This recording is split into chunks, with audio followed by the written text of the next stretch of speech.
How to get $100 Shein coupon code. Hello everyone, this is Lisa from Create, Login and Delete. Now let's get started. Launch your preferred browser.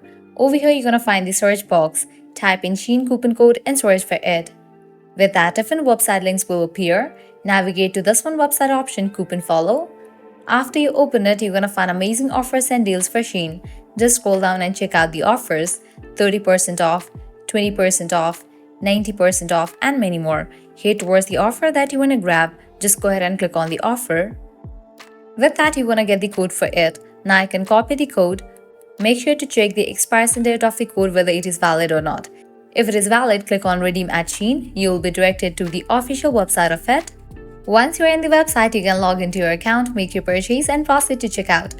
While in the checkout page, you're going to find the section of code. Over there, type in your code and confirm your purchase. With that, you're going to get the discount. Also, you can try out other offers. As in this page, you're going to find tons of offers and deals for Shein. Likewise, you can head back. Once you're in this website section, you can check out this one website as well. Simply Codes. In this website as well, you're going to find tons of offers and deals for Shein. So this way you can easily get up to $100 working coupon code for Shein. If this video was helpful, smash that like button, share and subscribe to our channel. Thanks for watching.